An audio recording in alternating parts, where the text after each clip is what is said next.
सर्वमंगलमांगल्यं सर्वकल्याणकारकं प्रधानं सर्वधर्माणां जैनं जयतु शासनं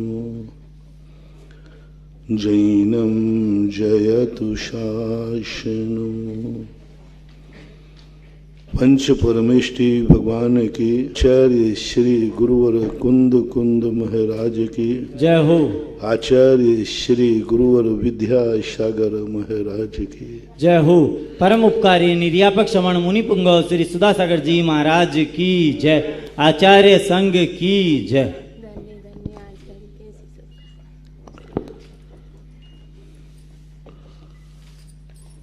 खुद का स्व अस्तित्व जो व्यक्ति के सामने प्रस्तुत होता है तो वह खुद नहीं पहचान पाता कि यही मैं हूं। कई बार व्यक्ति अपने नेचर को भी नहीं पहचान पाता कि मेरा नेचर क्या है। जब व्यक्ति के अंदर परिणाम बनते हैं तो कल्पना करता है कि क्या मैं भी ऐसा परिणाम कर सकता हूं। ऐसी ऐसी परिणति हो जाती है कि व्यक्ति ने कभी जिंदगी में भी नहीं सोचा होगा कि ऐसा भी मेरी जिंदगी में घटित हो सकता है और दूसरों के द्वारा नहीं, मैं स्वयं कर सकता हूं। दो प्रकार के विचारक होते हैं। एक वो विचारक जो कल्पनाएं करते हैं कि मैं ऐसा करूंगा, मैं ऐसा करूंगा, मैं ऐसा करूंगा। इसके संबंध में तो बहुत चर्चाएं आती हैं, सारी भावनाओं में लिखी रहती हैं। सब लोग कहते हैं सामान 100 वर्ष का पल की खबर नहीं। ये तो बहुत सुनी है, नीतियों में सुना है कि व्यक्ति इतनी बड़ी कल्पनाएं करता है कि वो जीवन में प्राप्त ही नहीं कर पाता। कम से कम वो कल्पनाएं तो की तो थी, चाहे उसने अच्छी कल्पना की हो या बुरी कल्पना की हो। कम से कम उसके आधार तो है कि मैंने कल्पना की थी। साधु बनने की थी, डाकू बनने की थी, पुण्यात्मा बनने की थी, पापी बनने, कुछ भी XYZ एक प्लानिंग थी उसकी। और वो प्री प्लानिंग जब कार्य करता है तो सोचता है कि ये तो मेरी प्लानिंग में है, मुझे ये करना है। लेकिन कुछ ऐसा हो जाता है जिसकी उसने प्लानिंग भी नहीं की थी। सोचा भी नहीं था कि मेरी जिंदगी में कभी मैं ऐसा परिणाम करूंगा, और परिणाम ही नहीं करूंगा, मैं कभी ऐसा भी कृत्य करूंगा, ऐसा भी कल्पना नहीं होती। और वो किससे कहे, किसको दोष दे, क्योंकि स्वयं ही सामने खड़ा हुआ है। क्योंकि भगवान भी शायद उन प्रश्नों के उत्तर देने में ये कहें, इसका उत्तर तो तुम्हारे पास खुद है। बड़ी बड़ी शक्तियां जब हमारी जिज्ञासाओं का समाधान नहीं कर पाए, एक नियत सत्ता होती है, एक अनियत सत्ता होती है जिसकी हम प्लानिंग करते हैं, जिसको हम सोचते हैं, समारंभ समारंभ आरंभ करते हैं, कृतकारत अनुमोदना करते हैं। और वह स्थितियां ऐसी बन जाती हैं वहां नियत की जरूरत नहीं है। जिन जिन चीजों की हम प्लानिंग बना रहे हैं उन चीजों के लिए नियत के भरोसे मत छोड़ो, भाग्य के भरोसे मत छोड़ो, भगवान के भरोसे मत छोड़ो। क्योंकि प्लानिंग हमारी है, भगवान की प्लानिंग नहीं है। भगवान ने मुझे कोई प्लानिंग दी नहीं है कि हम भगवान से कहें भगवान आपने प्लानिंग दी है तो इसका रास्ता भी बताओ। प्लानिंग तो हमने खुद बनाई है ना। खुद हमने सोचा है कि मुझे कैसा बनना है। भगवान की बनाई हुई प्लानिंग से हम कभी चल नहीं पाए, चलते भी नहीं। यदि भगवान की बनाई हुई प्लानिंग पे हम चल जाते तो इसके जिम्मेदार भगवान होते हैं, उसके रास्ता बताने वाले भगवान होते हैं। उसमें कोई चूक होती तो भगवान उसको रास्ता भी बताया। भगवान ने जितने भी रास्ते अपने तय किए हैं उन्होंने पहले से ही बोर्ड लगा रखे हैं, यहाँ पर खतरा है। मैंने शास्त्रों में देखा, जितना भी महावीर स्वामी ने या जैन दर्शन ने जितने भी बातें कही, अपने मुमुक्षु के लिए रास्ता बताया, उन सब पे पहले ही खतरे की निशान पहले ही लगा दिए। बड़े हाईवे बनते हैं ना, रोड, बड़े बड़े रोड,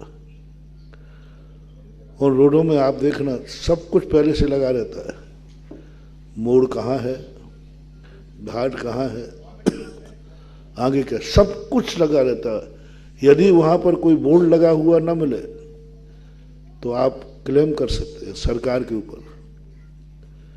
कितना खतरनाक मोड़ था, इतनी खतरनाक घाटी थी, कोई इंडिकेटर क्यों नहीं था? कोर्ट केस कर सकते हैं, सरकार को उसका हर्जाना देना पड़ेगा। लेकिन सरकार पहले से ही बोर्ड लगा लेती है, सब कुछ करती है, क्योंकि वो सरकार के द्वारा बनाया हुआ है। ऐसा ही जो मोक्ष मार्ग है, ये एक प्रकार के भगवान के द्वारा दिखाया गया, बनाया तो नहीं है। भगवान ने दिखाया है कि मोक्ष मार्ग ये है, और जहां जहां खतरे हैं सब पूरा कर दिए। मुनि बनने के पहले ही उन्होंने कहा, पहले मुनिचर्या पढ़ लो, 22 परिचय हैं, उपसर्ग हैं, इतने इतने खतरे आएंगे, उन खतरों से तुम्हें कैसे निपटना है, पूरा मूलाचार, पूरा समय सार, सब हमें खतरों से निपटने की बात कही। और उन्होंने उस खतरे के संबंध में कहा तुम्हें क्या करना है,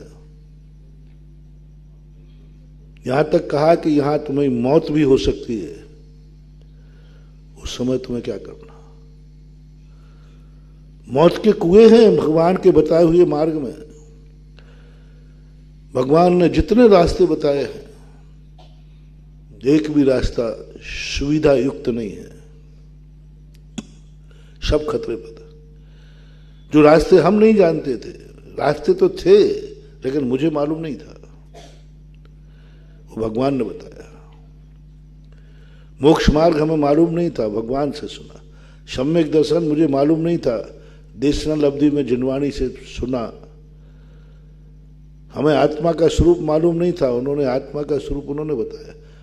हमें परमात्मा का स्वरूप मालूम नहीं था, परमात्मा का स्वरूप उन्होंने बताया। मोक्ष कोई चीज होती है हमारे अनुभव में नहीं आई, उन्होंने बताया। समूचा मोक्ष मार्ग, जितना भी सम्यक दर्शन से लेकर के मोक्ष तक का सारा रास्ता, सारा का सारा मार्ग पर प्रत्यय रूप है,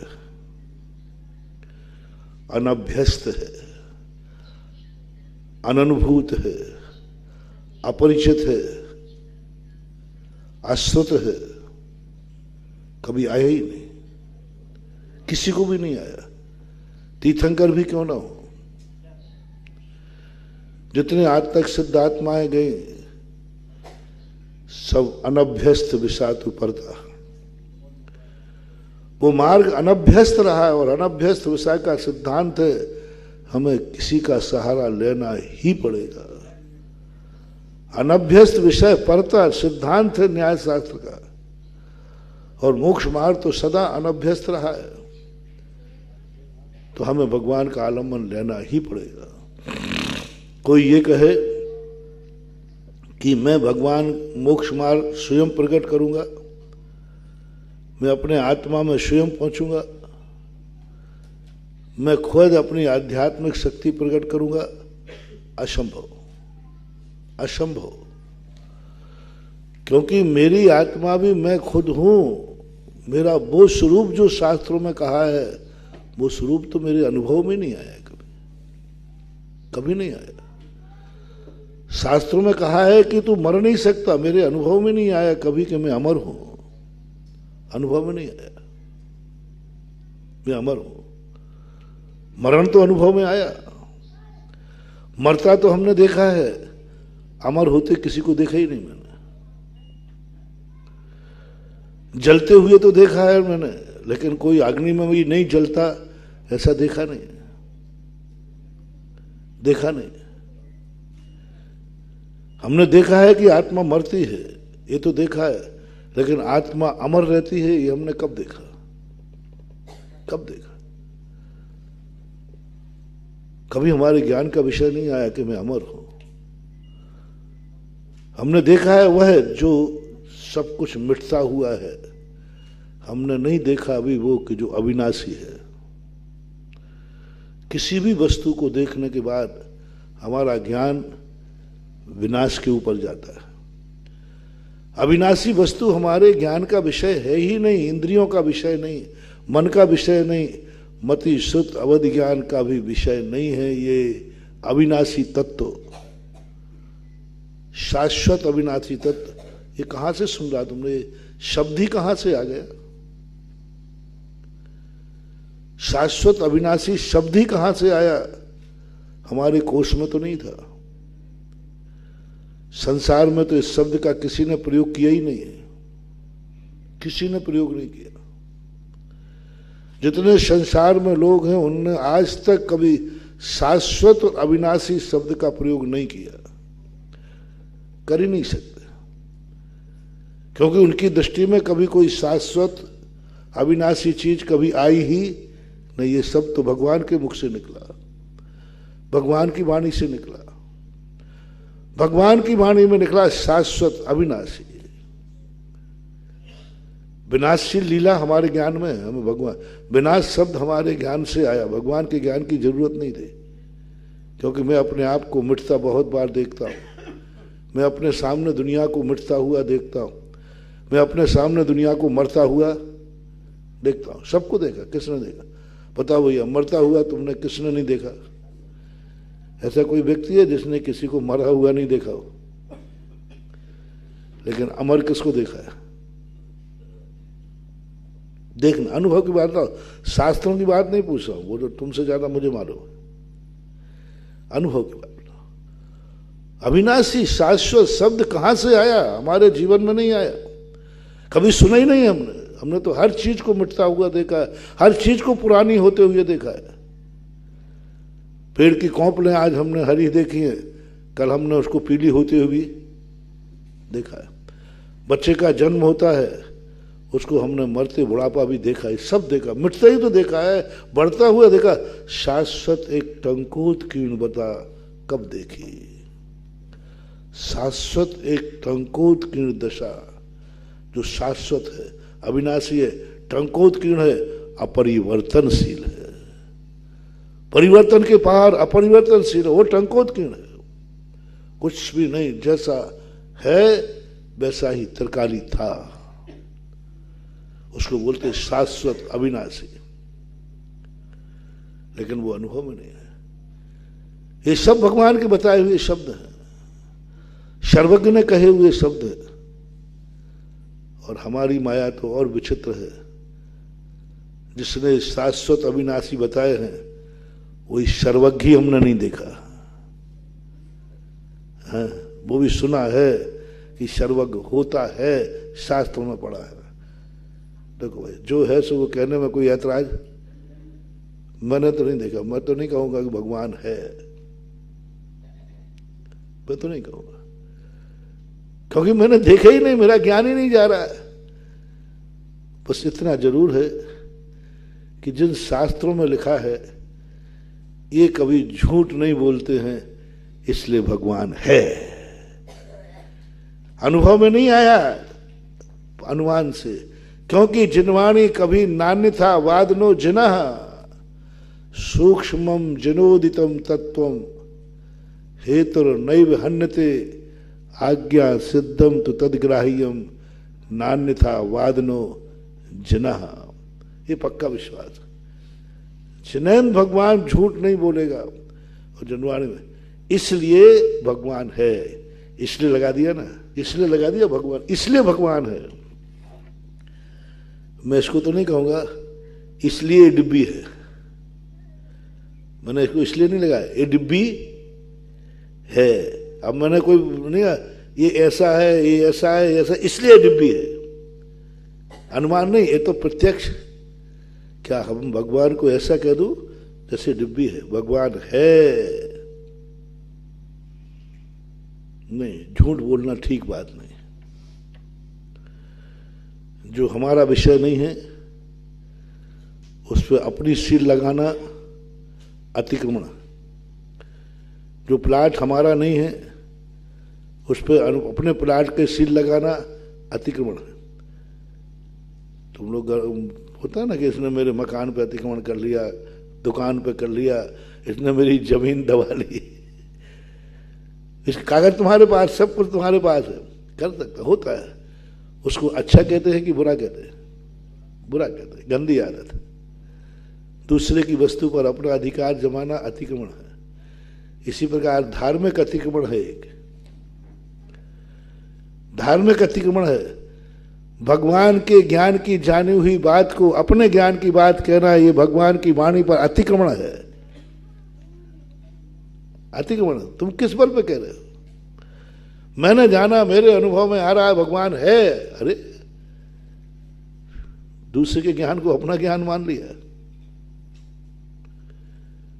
दूसरे का ज्ञान है, भगवान है, हमने देखा ही नहीं है। बस हम ये कह सकते हैं कि मेरा जिनवाणी पर विश्वास है, ये झूठ नहीं बोलती है, इसलिए भगवान। अब यहां क्या लगा दिया? इसलिए। अब बोलो इसलिए, इसलिए किस किस पर लगाओगे बताओ? भगवान पर लगा दिया ना।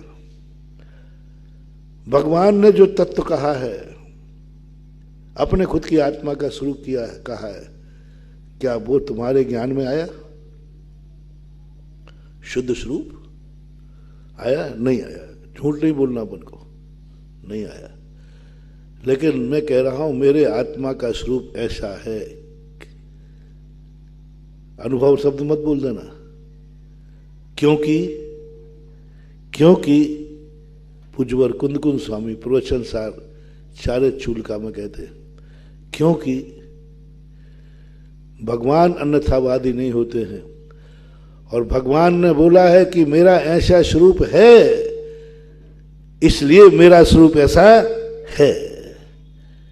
जिस मोक्ष मार्ग पे अपन चल रहे हैं, ये तुमने कैसे जान लिया? जिस दिन तुम चले थे उस दिन कहने पर चले थे कि स्वयं चल गए थे? भगवान ने कहा तू सम्यक दर्शन प्राप्त कर, तू सम्यक ज्ञान प्राप्त कर, तू चारित्र प्राप्त कर, यह मोक्ष मार्ग है। हमें तो यही पता नहीं था कि मोक्ष है कि नहीं। उन्होंने कहा मोक्ष है और मोक्ष का मार्ग ये है। हमारे ज्ञान का विषय नहीं है। 6 द्रव्य होते हैं, किसने जाने? अपन एक भी द्रव्य नहीं जानते, पुद्गल के परमाणु को भी नहीं जानते। इसलिए 6 द्रव्य हैं। नान्यथावाद नो जिनः, जिनन भगवान अन्यथावादी। देखना सब कुछ परोक्ष होता जा रहा है, सब कुछ श्रद्धा का विषय बन रहा है। मोक्ष मार्ग टोटल श्रद्धा का विषय है। बाद में प्राप्ति है, लेकिन प्रारंभ, पहला कदम किस बल पर? 6 द्रव्य होते हैं, ये पहला सिद्धांत किस पर? तुमने जान करके 6 द्रव्य माने हैं या सुने हुए द्रव्य माने हैं? तुमने 6 द्रव्यों पर विश्वास किया है या जिसने 6 द्रव्य बताए हैं उस पर विश्वास किया? निर्णय करना। 6 द्रव्यों पर अपना पहला विश्वास था या 6 द्रव्य जिसने कहे उस पर विश्वास था? अपने 6 द्रव्य सही नहीं। अपन रूपी को जानते, अरूपी को अपन जानते नहीं। आकाश को नहीं, धर्म को नहीं, अधर्म को नहीं, काल को नहीं, कुछ नहीं। यदि भगवान 7 द्रव्य कह देते तो तुम्हारी मजाल है कि तुम कहे नहीं साहब मैं कह रहा हूं 6 ही होते। बारे बार तो तू 6 बता दे भाई, कहां है? कुछ नहीं। सब कुछ विश्वास के ऊपर चल रहा है। इस संसार में हर व्यक्ति अंधा होकर आता है। परमार्थ हित में तो 100% अंधा होता है। विश्वास के ऊपर कदम बढ़ाता है, भगवान पर विश्वास करता है। भगवान की वाणी पर विश्वास नहीं है, भगवान पर विश्वास है। कितनी बातें हैं जो भगवान की अपन को समझ में ही नहीं आती, लेकिन विश्वास है भगवान ने जो कुछ भी कहा है वह सब सही। ये शास्त्र जितने हैं क्या अपन को समझ में आ गए? अभी तो महाराज पढ़े ही नहीं है, समझने की बात तो बहुत दूर है। लेकिन विश्वास क्या है? अर्घ चढ़ाते समय नमस्कार अरे भाई किसको नमस्कार कर रहे हो? क्या तुम इसको जानते हो? नहीं, मैंने पढ़ा तो नहीं और पढ़ने की गुंजाइश भी नहीं है, मैं पढ़ भी नहीं पाऊंगा, तो फिर नमस्कार क्यों कर रहे? जिन्होंने ये शास्त्र बोले हैं वो कभी अन्यथावादी नहीं है, इसलिए शास्त्र सही है, मैं नमस्कार करता हूं। सारी जिनवाणी श्रद्धा के बल पर वंदनीय है। लेकिन सबसे बड़ी बात मैं बता रहा हूं वो कि सही नेता कौन कहलाता है, सही गार्जियन कौन कहलाता है? जो मंजिल भी बताता है तो रास्ता भी बताता है। मंजिल बता दे और रास्ता ना बताए, रास्ता बताए, पथ बताए, पाथे न बताए, रास्ते में कैसे चलना वो बता दे, खतरे को न बताए तो खतरा। हमारे जैनाचार्यों ने तो सब कुछ बताया, मोक्ष बताया। बोले तुम नहीं जानते हो, मैं मालूम है, मैं बता रहा हूं, तुम छद्मस्त हो। दुनिया में क्या है, मोक्ष है कि नहीं, नरक है कि नहीं, तुम इस चक्कर में मत पड़ो, क्योंकि तुम्हारी जिंदगी रूपी गाड़ी में लाइट नहीं है, बिना लाइट की गाड़ी है। क्या कहा? जिसमें कोई लाइट है ही नहीं, चार्ज करने का कोई इंतजाम, बैटरी नहीं चार्ज क्या खा करोगे? एक ही उपाय उन्होंने कहा, जब तुम्हारी कहीं गाड़ी बिगड़ जाती है, कोई सहारा नहीं है सुधारने का जंगल में, जब कोई गाड़ी लाइट वाली गाड़ी आगे निकलती है तो व्यक्ति उसी के पीछे गाड़ी डाल देता है, पीछे की रेड लाइट के बल पर चलता जाता है, क्योंकि वो अपनी लाइट तो तुम्हें देने वाला है नहीं, उसकी लाइट तो कहाँ लगी है? आगे। पीछे एक रेड लाइट लगाता है, वो तुम्हारे लिए नहीं लगाई थी, वो तुम्हारे लिए नहीं लगाई थी कोई गाड़ी बिगड़ा हुआ पीछे आ जाए, उसने अपनी सुरक्षा के लिए लगाई थी कि भाई कोई पीछे से न टकरा जाए। बस जो उसकी सुरक्षा लाइट है, जो पीछे रेड लाइट है, जो उसने खतरे के लिए लगाया है, सामने वाले से कहा सावधान खतरा है, सावधान खतरा है, उसके बल पर उस खतरे वाली लाइट के पीछे कई लोग अपनी गाड़ी डाल देते हैं और आ भी जाते हैं कि नहीं ठिकाने पे। ऐसे आप लोगों के तो मौके खूब आते होंगे कि लाइट ही नहीं और पीछे वाली डाल दिया, चलो भाई चलो। आज अपनी जिंदगी भी ऐसी ही है, खास तौर से आप लोगों की बिना लाइट की गाड़ी है इस कलयुग में। सुमंत्रबद्ध महाराज ने कहा तुम्हारे पास लाइट नहीं है, गुंजाइश भी नहीं है, लाइट तुम बना भी नहीं पाओगे, चार्जर तुम्हारे पास है नहीं, लाइट ही नहीं तो चार्जर कहां से आएगा? लेकिन जिंदगी तो है कि नहीं, गाड़ी तो है, गाड़ी में लाइट नहीं है, लाइट नहीं है तो क्या गाड़ी भी नहीं है? गाड़ी तो ठीक है, बहुत सही है, एकदम सही है, कहीं कोई पैंच पुर्जा खराब, इंजन सही है, टायर ट्यूब सब सही है, अकेली क्या नहीं है? लाइट नहीं। अपनी जिंदगी भी बहुत अच्छी गाड़ी है, धंधा मत करना, बहुत बढ़िया गाड़ी है, इतनी बढ़िया गाड़ी है कि अपन आर्यखंड में जन्म लिया, आर्यखंड में भी जैन कुल में जन्म लिया, जैन कुल में भी अपन जैन धर्म को जान रहे हैं, कहीं से अपनी गाड़ी गड़बड़ नहीं, गाड़ी पूरी 100% की है, मन भी अच्छा है, वचन भी अच्छा, काया भी अच्छा, सब कुछ अच्छा है, सोच भी अच्छा, विचार भी अच्छा है। जैनी को 50 क्या 70-80% जो आचरण चाहिए वो उसे जैन कुल में जन्म लेने से स्वतः ही मिल जाता है। बाह्य आचरण को कुछ पालने वो तो है, स्वतः ही है। अब महाराज जो धीवर मिल जाए तो महाराज उसकी एक मछली त्याग करा दे, कौआ का मान छोड़ रहे। और जैनी को ये सब प्रयास करने नहीं, ये तो उसे जनरल प्रमोशन से पूर्व भाव से लेके आया। उसको चर्चा ही नहीं करना कि मांस का त्याग, उसका तो चर्चा करना है अभिषेक करता है कि नहीं। उससे ये नहीं पूछा तेरे मांस का त्याग है कि नहीं, उस धीवर से ये नहीं पूछा तू मंदिर जाता है कि नहीं, और धीवर से ये नहीं पूछा है कि तू भगवान महाराज को आहार देता है कि नहीं, और धीवर से ये नहीं पूछा कि तू नमोकार मंत्र की माला फेरता है या नहीं, उससे ये नहीं पूछा कि तू देव साध गुरु को जानता है कि नहीं, कुछ नहीं पूछा। मैंने पूरी कहानी पढ़ ली। हुआ था ना भील का, चांडाल का और धीवर के, मैंने सब को ये पढ़ा। मैंने कहा इनमें कहीं तो पूछेंगे वो कि तुझे नमोकार मंत्र आता है कि नहीं, नमोकार मंत्र सिखाते उसको। 6 द्रव्य 7 तत्व की कोई तो चर्चा करे, कुछ नहीं पूछा। ना मंदिर जाने का नियम दिया, ना नमोकार मंत्र पढ़ाया उसको कि भाई तू कम से कम नमोकार मंत्र तो पढ़ ले। कुछ नहीं, उसने कहा तू मांस का त्याग कर दे, बस हो गया काम। नमोकार मंत्र आता ही नहीं, वो जैनी हो गया। नमोकार मंत्र आता नहीं, वो जैनी हो गया। हाँ, ये सब चीजें जरूरी नहीं है। पहले जरूरी है कि वह उसके योग्य है भी कि अब नमोकार मंत्र सिखा देता और मछली खाने के पहले वो नमोकार मंत्र का जाप कर देते। आपसे कहते ना भाई भोजन करके 9 बार नमोकार मंत्र पढ़ना, अब वो भी मछली खाते तुम्हारा 9 बार कैसे लगे बताओ तो, थोड़ा कल्पना तो करो।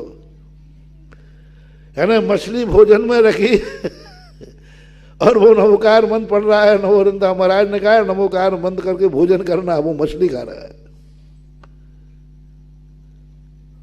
नमोकार मंत्र के कहीं भी कोई कार्य सिद्ध करने जाओ, देखो नमोकार मंत्र पढ़ा करो। अब वो मछली पकड़ने जा रहा है, पहले नमोकार मंत्र पढ़ लो, जाल डालने के पहले। गुरुजी ने कहा था, कितना अनैतिक हो जाएगा ये उपदेश, ये मंत्र। अपात्र को नहीं दिए जाते, कुपात्र को नहीं दिए जाते, पहले पात्र बनाओ। कितना गर्व की बात महानुभाव। जैनी बच्चा जब किसी गुरु के पास जाए, गुरु धूप पूछे तुम कौन हो, गुरु के उपदेश बदल जाते हैं। गुरु का उपदेश बदल जाएगा। जैसे उसने कहा मैं धीवर हूं, बस महाराज ने तुरंत अपनी प्रॉपर्टी बदली। कोई धर्म का उपदेश नहीं, मांसाहार के ऊपर सारा केंद्र हो गया। भील हूं मैं, चांडाल हूं मैं। जैनाचार्यों की सबसे बड़ी विशेषता है, सामने वाले में सबसे बड़ा दुर्गुण क्या है बताओ। एक मुनि महाराज एक व्यक्ति को एक मछली का त्याग करा रहे और त्याग करा करके अपने आप को धन्य मान रहे। अभी तक उसकी कथा लिखी जा रही, हजारों साल हो गए। यार तो तुमने कभी महाराज मछली तो क्या, मैंने तो कोई मांस ही नहीं खाया, तुम्हारी कथा क्यों नहीं लिखी गई?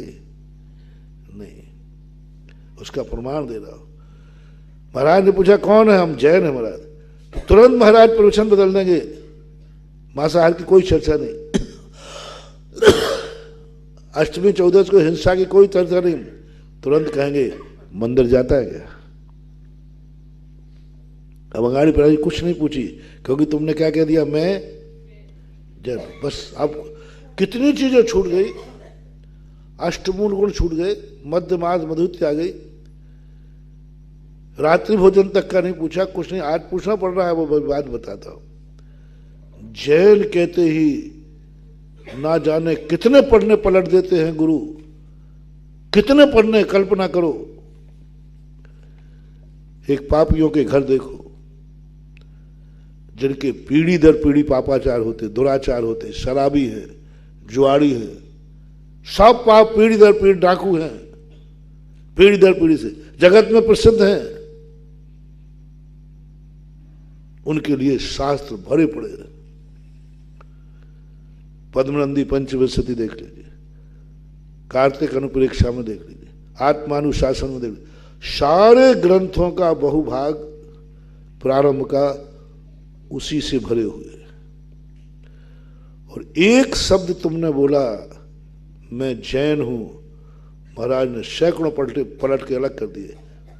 बोले गुरुजी इसमें क्या लिखा? बोले तुम्हारे काम का नहीं है, तुम ये पूर्व जन्म से पढ़ के आए हो, ये कह दिया। क्या बात कह दी? ये पन्ना क्यों पलटा गुरुदेव? इसमें बताओ क्या लिखा है, पढ़ के बताओ ना, मैं पढ़ूं, मैं कैसे जानूं पाप क्या? बोले नहीं, तू पूर्व जन्म से पढ़ के आया है, इसमें समय खराब मत कर, ये अब तेरा कुलाचार बन गया है, धर्माचार नहीं। धीवर का धर्माचार है। देखना वही विषय, उसको पुरुषार्थ करना है, कुल से हटना है। उसके कुल परंपरा में मांसाहार होता है, उसका कुलाचार मांसाहार है। अब वो कुलाचार से ऊपर उठ रहा है तो वह उसका धर्माचार है, वह उसका पुरुषार्थ है, वह कुल परंपरा के अपने आप को उज्जवल बना रहा है, ऊपर उठ रहा है। और एक जैनी कहे कि महाराज हम एक मछली नहीं, चलो पूरी मछलियों का मांस का त्याग कर, शेष तो छूट है। कल्पना करना, तुम अपने कुल में कलंक लगा रहे हो, तुम्हारा पतन हो रहा है, तुम विनाश की तरफ जा रहे हो, संपूर्ण मछली के मांस के त्याग करने के बाद भी। और धीवर एक मछली का त्याग कर रहा है, बोलो वो ऊपर को जा रहा है कि नीचे को? और आप कितनी मछली त्यागने पर? संपूर्ण मछली जाति का त्याग करने पर आपका पतन ही है, आपकी दुर्गति होगी, आपको कोई नहीं बचा सकता। महाराज हमने सारी मछलियों का त्याग किया है, नहीं, तुमने जैन को उनको कलंकित किया है, मछली का त्याग नहीं है, वो कलंक को आपने बढ़ाया है। ये तो कुलाचार था तुम्हारा, पूर्व भाव का तुम्हारा कुलाचार जो लेके आए थे, पूर्व भाव की जो संपत्ति तुम लेके आए थे, उसी से तुम भ्रष्ट हो गए। वो पूर्व भाव से पापाचार लेके आया था, पूर्व भाव का पापी था, पूर्व भाव का पापी था, तभी तो पाप कुल में जन्म हुआ, तभी तो उसको ऐसे कुल मिला, ऐसा परिवार मिला जहां सारे पाप होते, सारे पाप जहां होते हैं। निश्चित समझना बंधु, वहां किसी बालक का जन्म हुआ है तो नियम से वो भी जन्म जन्म का पापी है, क्योंकि पापी को पापी क्षेत्र मिलेगा, काल मिलेगा, परिवार मिलेगा, सब पापी मिलेंगे, सब पापी मिलेंगे। पूर्व भाव का मांसाहारी है, मांसाहारी में जाएगा, सिद्धांत है, लेकिन वो तो पापी है, वो पाप लेके आया है। तुम तो किस कुल में आए हो? जैन कुल में। नियम से तुम पुण्यात्मा हो, पुण्य लेके आए हो, पुण्य लेके आए हो, तुम पुण्य लेकर आए हो और तुम पाप करोगे, तुम्हारा सर्वनाश है। तुम विचार भी करोगे तो नाश है। वो तो देखो, पूर्व भाव का पापी है, आज कुछ पुण्य करने का भाव बना रहा है। तुम तो पूर्व भाव के पुण्यात्मा हो और पाप करने का बन बना रहा है। वो तो पुण्य करने का भाव कर रहा है, कुछ तो त्याग कर रहा है, कुलाचार से, परिवार से हटकर, गुरुजनों से हटकर, अपने सबके बीच में से हटकर एक कदम आगे बढ़ा। तुम तो सबसे हट करके एक कदम नीचे गए। क्रिया एक ही है महानुभाव, उसी क्रिया में एक व्यक्ति का पतन है और एक व्यक्ति का विनाश है। कई लोग कहा करते हैं महाराज रात्रि भोजन करना पाप होता तो सारी दुनिया क्या पापी है, नरक ही जाएगी। आप लोग कहते हैं जो रात में भोजन करे वो नरक में जावे, तुम्हारा महाराज नरक में जगह नहीं मिलेगी। 7 अरब जनता में से कितने लोग रात में खाते हैं बताओ ऋषभ बाबू, कितने माने? नहीं, 1% कहाँ मिलने वाला है, जेएनयू में नहीं मिल रहा 1% आज। 7 अरब में से मैं तो कहता हूं 1 लाख बचा लो मुश्किल से। तो सारे लोग क्या नरक ही जाएंगे? महाराज ये शराब मांस खाना सब शराब पीना आदि बुरा होता तो ये सारी दुनिया शराब पीती। महाराज आपको मालूम नहीं है, आपने देखते नहीं हो दुनिया, नेट पे देखो सब मांसाहारी है, सब शराबी है, ये सब। तो कहो महाराज जी ये बताओ, आप हमसे तो कह दिया, लिखा है आप लोग, तुमने भाव भी किया रात में खाने का बेटा तो नरक जाओगे, मांस खाने का भाव किया तो नरक जाओगे, जुआ, सब पापों के लिए हम एक ही बात कहते हैं, नरक जाओगे। तो आज का पढ़ा लिखा व्यक्ति कहता महाराज जी ये आप अपनी तरफ से कह रहे हो कि शास्त्रों में लिखा है? लगता है धमकी देने की बहुत आदत पड़ गई, लेकिन धमकी उसको देना महाराज जो दुनिया को नहीं जानता हो। प्रश्न है मेरा, सारी दुनिया का क्या होगा? ये सारी दुनिया नरक जाएगी क्या? प्रश्न करते हैं मेरे सामने। मैंने कहा नहीं, संसार में जानवर देखो कितने मांसाहारी, 90% जानवर मांसाहारी होते हैं। तो फिर महाराज आप क्यों कहते फिर, लेकिन तू जरूर दुर्गति जाएगा। महाराज एक और था, आपका धर्म व्यक्तिगत भी है। धर्म तो सूरज के समान सबके लिए बराबर निष्पक्षपाती होता है, और धर्म पक्षपाती है, मैं खाऊं तो नरक जाऊं, दुनिया खाए तो नहीं जाए। मैंने कहा हाँ, इसे यही तो नाम है जैन दर्शन। जैन दर्शन बहुत गजब का है, एक एक व्यक्ति का अलग अलग कानून है, सबके कानून एक समान नहीं। जैन दर्शन कहता है सबका कानून एक बना दिया जाए तो अंधेर नगरी, चौपट राजा, टके शेर भाजी और टके शेर खाजा। एक ही क्रिया 100 लोग कर रहे हैं, 100 लोगों का बंद अलग अलग, सजा अलग अलग, सबका अलग अलग, बिल्कुल कहीं किंचित मात्र भी कोई मैचिंग नहीं करेगा। जैसे अंगूठा मैचिंग नहीं करता ना, 7 अरब के अंगूठा लगा लो, फिंगर ऑफ प्रिंट जो है अलग अलग आएंगे। ऐसे ही एक क्रिया करने वालों के परिणाम एक समान नहीं होंगे, पाप पुण्य के समान। अर्पिता नर्पित सिद्धे, क्रिया क्या की है सवाल इसका नहीं है, ये कार्य किसने किया है, ये जैन दर्शन का सबसे बड़ा पक्षपात है। किसने किया है ये, किसने रात में खाया है? इससे क्या मतलब खाया है?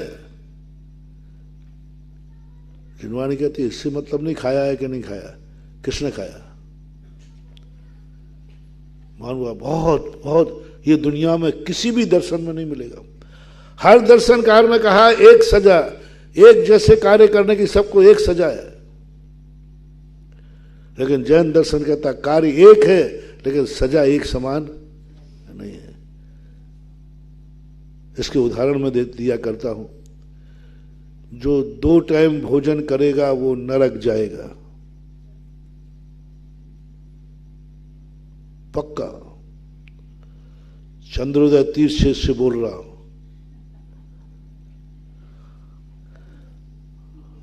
अब बोलो, तो अब तुम सब कहां जाना है? क्योंकि तुम तो 2 टाइम खाते हो। महाराज जी ऐसा तो आज तक आपके गुरुजी ने भी नहीं बोला,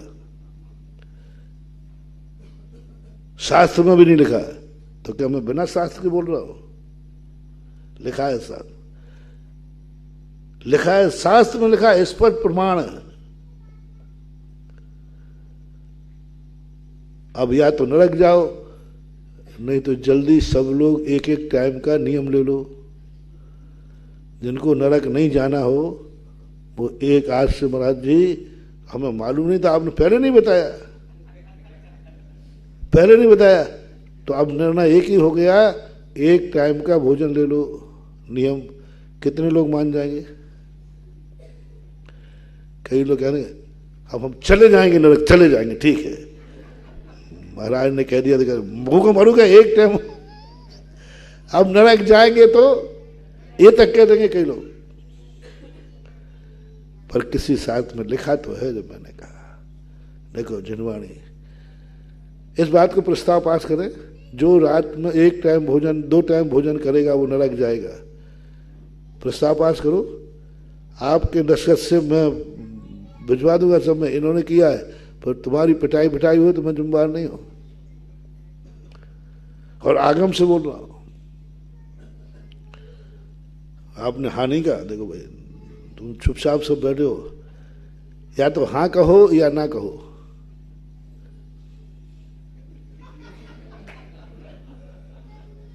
मतलब आप बोल दो, 2 टाइम भोजन करेगा वो नरक जाएगा, आपकी सहमति है? कोई बोल ही नहीं सकता। तो क्या मैं गलत बोल रहा हूं?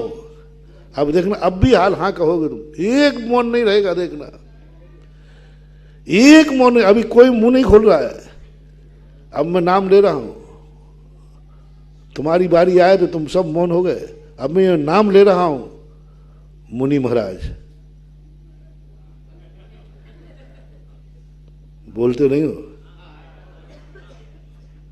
कितने बदमाश लोग हो तुम लोग। मुनि महाराज की बात कह रहा हूं मैं। अरे महाराज बोल तो उनको तो 8वां नरक और बनना चाहिए, साथ ही नहीं जाएंगे। बोलो ये जैनागम की बात है कि हमारी तुम्हारी बात है? पात्र बदल दिया ना, क्रिया वही थी कि दूसरी, दिन वही था कि नहीं, सब कुछ वही था। कौन बदल गया?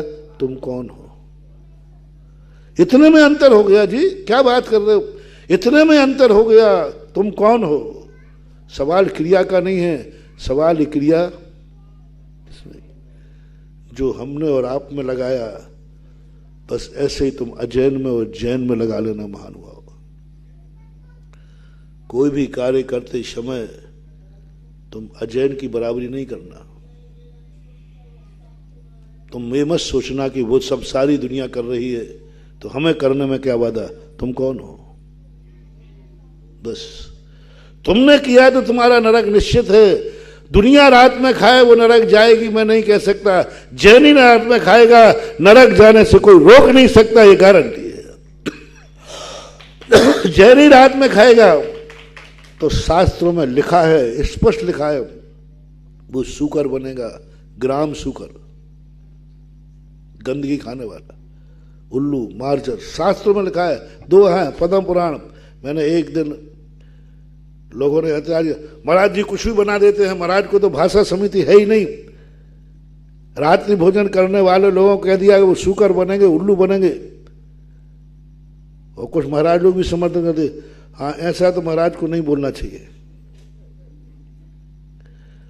अरे हमने कहा तो महाराज लोग भी लांछन लगा रहे, महाराज को ऐसा तो नहीं बोलना चाहिए।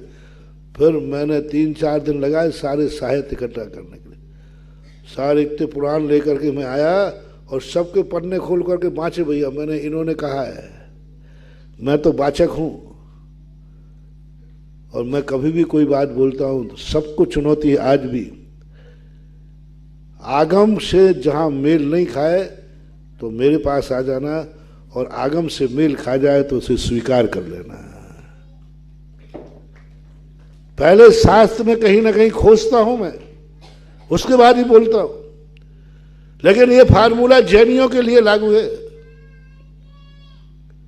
जैनियों के लिए लागू है, किसी पशु पक्षी के लिए नहीं, किसी उस नीच कुल के लिए नहीं जहां सभी लोग गुरु तक रात में खाते हैं। और बच्चे की क्या गलती? आपकी गलती। इसलिए हमेशा एक बात ध्यान रखना, तुम कौन हो, पहले ये पहचान करना जरूरी है। जो तुम जानते हो, जो तुम जानते हो उसका बोलो। तुम कौन हो? क्या फीलिंग हो रही? तुम कौन हो? मनुष्य हो? मनुष्य हो? बस आप त्रियंशों की बराबरी मत करना, क्योंकि आप कौन हैं? अब धर्म के कानून में और कोर्ट के कानून में भी एक शेर ने, एक बैल ने, एक सांड ने, एक कुत्ते ने किसी का मर्डर कर दिया, उसमें कानून की सजा क्या है? क्या सजा? बोलो, क्या कर लोगे? सांप ने काट लिया, क्या करोगे? कानून से पूछ रहा हूं, वैसे मार देते हो बात अलग है। कानून ने, ये सांप ने काटा है, इसको आजीवन कारावास दिया जाता है, धारा 202 के अनुसार इसको फांसी दी जाती है। कानून से अपराधी ठहरा उसको। सांप ने काटा है, निगल गया है, शेर ने मारा है, कितने जानवर हैं जो मर्डर कर देते, लेकिन कोई आज तक कानून पशुओं के लिए नहीं बना कि इस पशु को फलानी धारा के अनुसार ये सजा घोषित की जाती है। मार देते हैं, गोली मार देते हैं, वो कोई बात नहीं, लेकिन कानून से गोली मारते हैं या सामान्य रूप से मार देते हैं? केस नहीं चलता अदालत में। इसी प्रकार यदि आपको कभी फीलिंग हो कि मैं मनुष्य हूं, तो पशुओं के आचरण की तरफ तुम्हारी दृष्टि ना जाए। पशुओं के आचरण पर प्रश्न मत उठाना कि हम ये पाप करते हैं तो लोग मेरी निंदा करते हैं, ये पशु कर रहा है तो? हम यदि बिना नहाए हाथ धोए यदि खा ले तो महाराज कहते राक्षस, और पशु है, पशु पोटी जाता है कि नहीं जाता है?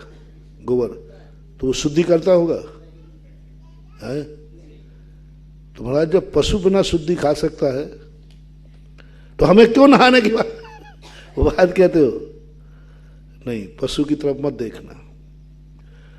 पशु उस अशुद्ध दशा में भी पुण्य कमा सकता है, और तुम्हारी अशुद्ध दशा दुर्गति का कारण पशु की तरफ कोई क्रिया मत देखना।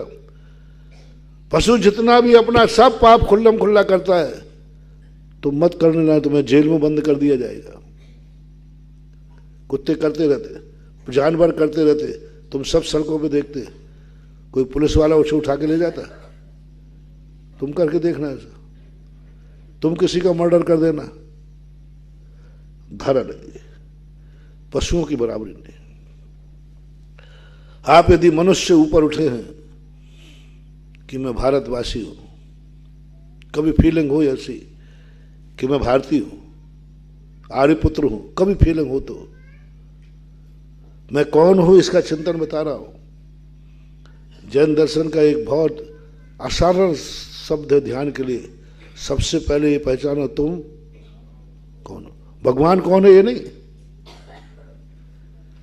गुरु कौन है ये नहीं, माँ बाप कौन है ये नहीं, दुनिया क्या है ये नहीं, तुम कौन हो। अपनी गति दौड़ाओ, जितना तुम्हें समझ में आवे उतना ही करना। शास्त्रों की बातें मत बोलना, मैंने पहले कह दिया ये सब पराया माल है, और पराये माल को अपना मानना अतिक्रमण है। दूसरे की कमाई वस्तु को अपनी कमाई मानना अतिक्रमण है। ये सब बातें जो भगवान शास्त्रों में लिखी हैं, ये किसकी कमाई है, किसका प्रत्यक्ष है, किसने जाना है? देवादिदेव जिनेन्द्र देव ने, उनकी कमाई है। ये उन्हीं के नाम पर शील लगना चाहिए। ये जिनवाणी है, मेरी वाणी नहीं है, मेरा कुछ भी नहीं है। हमें भगवान की वाणी से कोई, सब कुछ उनका है। हम क्या जानते हैं? पहले हम भारतीय हैं, बस। हर भारतीय से मेरा कहना है,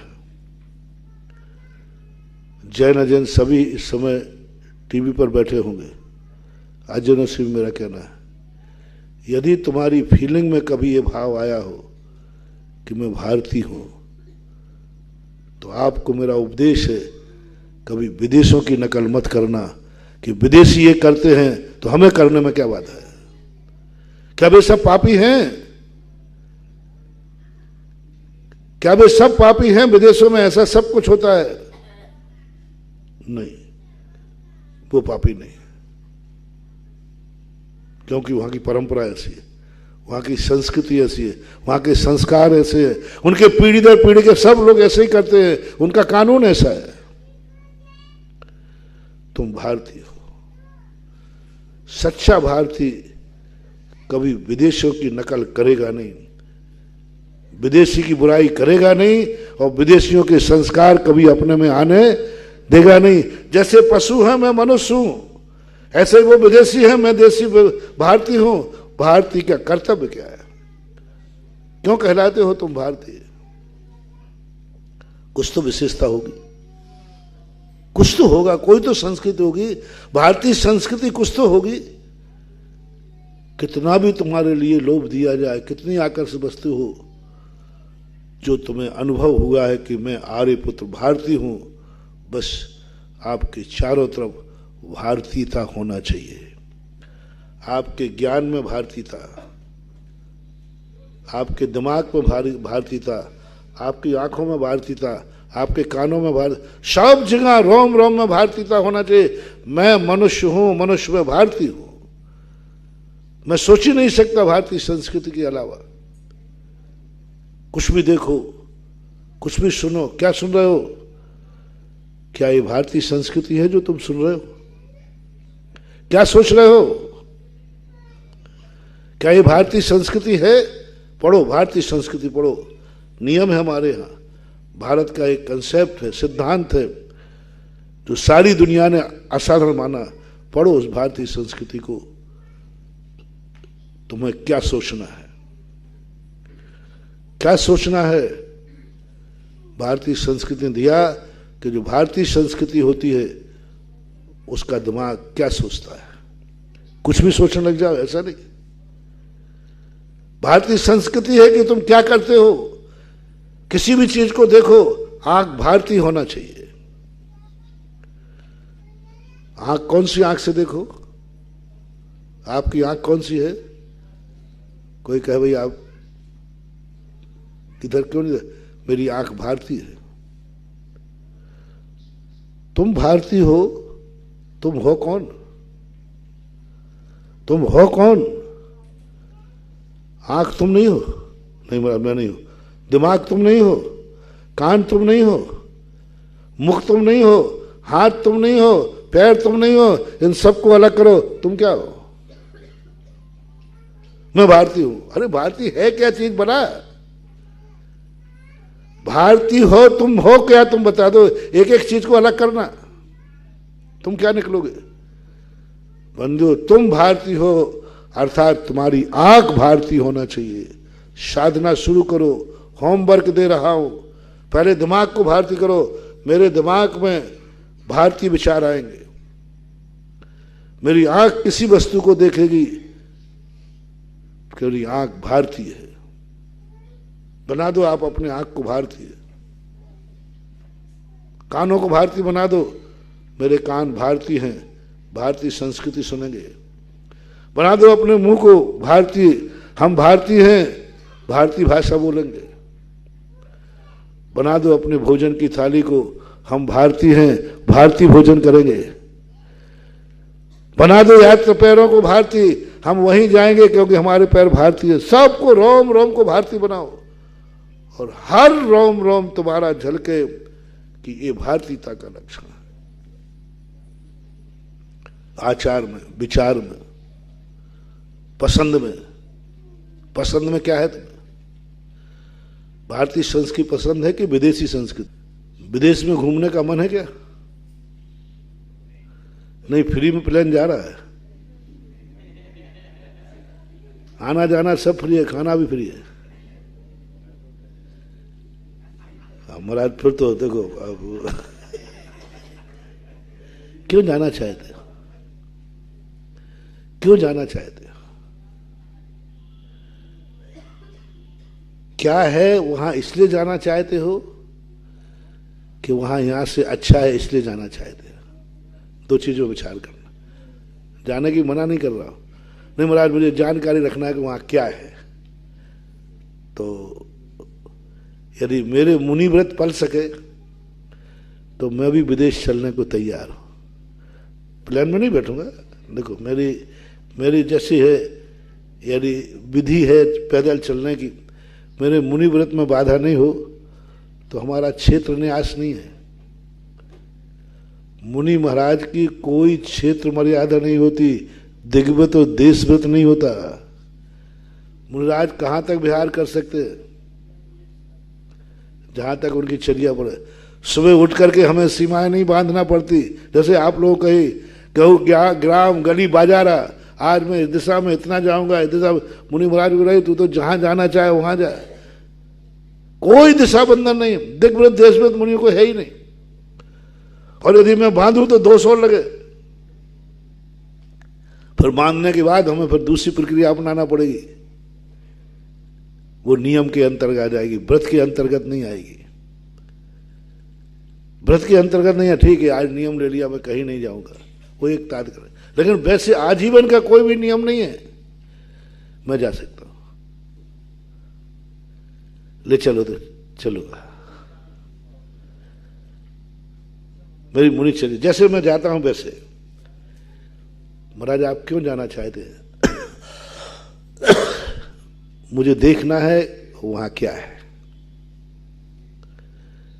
महाराज भीलों की बस्तियों में चले गए। महाराज धीवर को मछली, नदी किनारे मछली पकड़ रहा था। क्या महाराज को धीवर के पास जाना चाहिए? कायदा से। लेकिन वो गए धीवर के पास गए, नदी किनारे गए, उसको बैठे, उसके साथ वार्तालाप किया।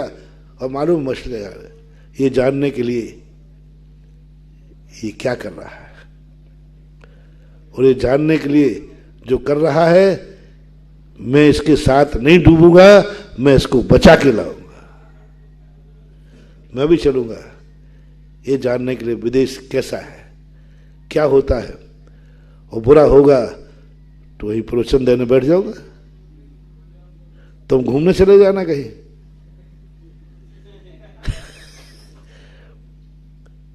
अब यहां तक कोई बाधा नहीं है, लेकिन मुझसे अच्छा है, भारत देश से अच्छा है, अमेरिका भारत देश से अच्छा है। महाराज जी वहां बहुत अच्छा है, बहुत बढ़िया है, पैसा खूब है, कमाई खूब है, ये सब बहुत सब कुछ अच्छा है। बस ये अपराध हो गया, यानी तुमने अपनी जन्मभूमि मां को अपने मुंह से अपने खुद निंदा कर डाली। भारत से अच्छा कोई देश है क्या?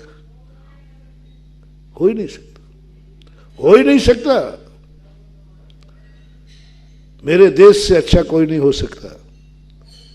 यदि तुम्हें भारतीयता की अनुभूति हुई, मेरी मां से अच्छी दुनिया की मां कभी हो ही नहीं सकती। पूछ लेना, नहीं मिले तो कम से कम भगे भूत की लंगोटी सही, जितनी पीढ़ी मिल जाए, बाप से मरने के पहले पूछ लेना कि बाबा ये बता जाओ आपकी पूर्वज कितने थे, कैसे थे। हर व्यक्ति को ये प्रथमानुयोग पढ़ना है। इधर की 7 पीढ़ी नहीं सही, उधर की 7 पीढ़ियों को आलम्बन बना लेना, वही तुम्हारी 7 पीढ़ी है। और आकर के अपने शुरुआत कर देना उस आचरण को। आपका समय हो गया। महावीर भगवान